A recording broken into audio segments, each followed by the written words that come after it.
Hello दोस्तों, investment अब शुरू चैनल में आपका स्वागत है। तो क्या आप भी ऐसी जगह पर स्टॉक को बाय करते हैं और आपके बाय करने के बाद मार्केट कुछ ऐसा कर देती है?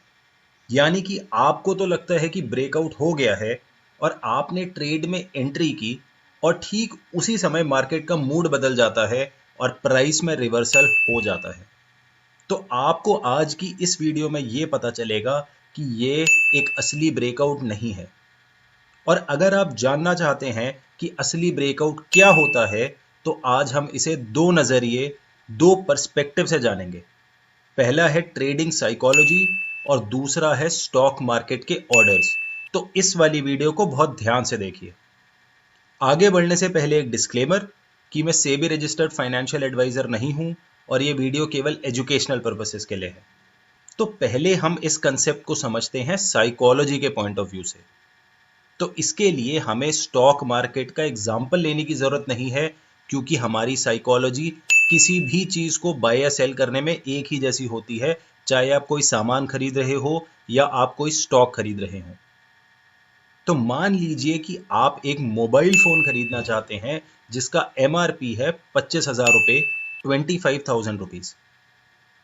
आपने ये देखा है कि कभी कभी उस फोन में सेल लग जाती है और उस समय वो फोन डिस्काउंट में मिलने लगता है। तो आपने आज तक का जो लोएस्ट प्राइस देखा है उसी फोन का, वो है 20,000 रुपये, जो कि 20% डिस्काउंट के बाद होता है। तो जब भी आप इस फोन के प्राइस को देखते हैं, या तो वो 20,000 के आसपास होता है या 25,000 के आसपास होता है, या इन्हीं के बीच में कहीं ना कहीं घूम रहा होता है। तो अगर आप इस फोन के प्राइस का चार्ट बनाएंगे तो वो होगा कुछ इस तरह का। ऊपर की लिमिट हुई ₹25,000, 25,000 रुपये, और नीचे की लिमिट हुई ₹20,000, 20,000 रुपये।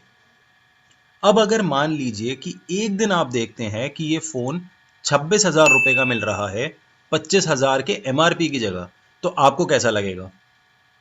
आपके अंदर शायद थोड़ा सा पैनिक तो जरूर आएगा कि यार, मैं कब से सोच रहा था इस फोन को लेने की और आज ये 25,000 से भी ऊपर चला गया है, अब ये 26,000 का हो गया है। बट आप शायद फिर भी ये सोचोगे कि चलो कोई बात नहीं, थोड़ा सा ही ऊपर गया है, शायद फिर से कभी ना कभी नीचे तो आ ही जाएगा, और जब थोड़ा बहुत डिस्काउंट लगेगा, जब कोई सेल लगेगी, तब मैं इसे बाय कर लूंगा। मेन पॉइंट है कि आपके अंदर पैनिक तो जरूर आएगा, लेकिन थोड़ा सा आएगा। आप टेंशन लेंगे, लेकिन बहुत ज्यादा टेंशन तो नहीं लेंगे, आपको थोड़ी बहुत टेंशन होगी। वहीं अगर दूसरी तरफ मान लीजिए कि आप एक दिन देखते हैं कि इस फोन का प्राइस अचानक से 30,000 रुपये हो गया है। इतना बड़ा प्राइस का जंप देख करके तो आपके पैरों तले जमीन ही खिसक जाएगी। आपको लगेगा कि ये तो बहुत ही ज्यादा महंगा हो गया है, काश मैंने ये वाला फोन तब ले लिया होता जब ये 25,000 का था। इसे हम बोलते हैं असली पैनिक।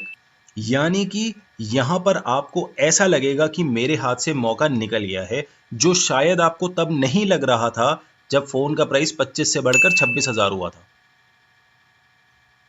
अब अगर ऐसे वाले केस में फोन का प्राइस थोड़ा सा भी नीचे आएगा, तो शायद आप सबसे आगे खड़े होंगे लाइन में इस फोन को बाई करने के लिए। आप बोलेंगे कि पिछली बार तो ये फोन हाथ से निकल गया था, अगर ये फोन वापस 25,000 में आएगा तो मैं इसे पक्का बाय कर लूंगा। क्योंकि आपको ये याद आएगा कि जब ये फोन पिछली बार 25,000 का था, तब ये वहां से सीधा 30,000 तक चला गया था। यानी कि अगर 25,000 का फोन 26,000 का हो जाए तो इतना ज्यादा पैनिक नहीं होता है, लेकिन वहीं अगर 25,000 का 30,000 हो जाए तो बहुत ज्यादा पैनिक होता है। मतलब कि ऐसे वाले केस में बायर्स को फोमो होने लगता है। फोमो का मतलब होता है फियर ऑफ मिसिंग आउट। इस वाले ब्रेकआउट में फोमो नहीं हुआ है, मगर इस वाले ब्रेकआउट में फोमो होने लग गया है। यानी कि आपकी रेंज के साइज के मुकाबले जितना ज्यादा बड़ा ब्रेकआउट होगा, उसके असली ब्रेकआउट होने के चांसेस उतने ही ज्यादा होंगे। अब हम इसी कंसेप्ट को एक दूसरी तरह से समझते हैं, जो कि हमें स्मार्ट मनी कंसेप्ट सिखाता है। और अगर आप स्मार्ट मनी कंसेप्ट सीरीज की पूरी प्लेलिस्ट देखना चाहते हैं, तो उसका लिंक मैंने डिस्क्रिप्शन बॉक्स में डाल दिया है। तो अब मान लेते हैं कि यही सेम चीज हो रही है, और इस बार मोबाइल फोन की जगह एक स्टॉक है जो कि 20,000 से 25,000 की रेंज में घूम रहा है। तो आपको यह समझना पड़ेगा कि स्टॉक मार्केट में जब भी रेंज बनती है तब दोनों तरफ लोगों के स्टॉप लॉस ऑर्डर्स होते हैं। यानी कि जो भी बुल्स हैं उनका स्टॉप लॉस होगा इस जगह पर, और जो भी बेयर्स हैं उनका स्टॉप लॉस होगा इस जगह पर। अगर प्राइस कुछ ऐसा करता है तो इसका मतलब बिल्कुल भी जरूरी नहीं है कि बुल्स प्राइस को ऊपर ले जा रहे हैं। ऐसा भी हो सकता है कि बेयर्स प्राइस को ऊपर ले जा रहे हैं, क्योंकि उन्हें यहां पर मिलेगा सबका स्टॉप लॉस। यहां पर उन्हें मिलेंगे ऐसे बायर्स जिनको स्टॉक को महंगे प्राइस में खरीदना पड़ेगा। क्योंकि आपको यह समझना पड़ेगा कि जब भी आप शॉर्ट का ट्रेड लेते हैं तो उसका स्टॉप लॉस एक बाय ऑर्डर होता है, और यहां पर आप महंगे में बाय कर रहे हैं। आप कर नहीं रहे हैं, आपसे करवाया जा रहा है स्मार्ट मनी की तरफ से। यानी कि सभी शॉर्टर्स को उनकी पोजीशन से बाहर निकलवाया जाता है, उनको अनविलिंगली बाय करवाया जाता है, और इसे हम बोलते हैं स्टॉप लॉस हंट। सबको स्टॉक दिलवा दिया जाता है यहां पर हाई प्राइस में, और उसके बाद स्टॉक करता है कुछ ऐसा। ये बहुत कॉमन चीज है जो कि स्टॉक मार्केट में होती है, और अगर आप ट्रेडिंग करते हैं तो आपने भी स्टॉप हंट को ऑब्जर्व किया होगा। लेकिन अगर प्राइस ऐसा करने की जगह कुछ ऐसा करता है तो यहां पर तो किसी का भी स्टॉप लॉस नहीं होगा।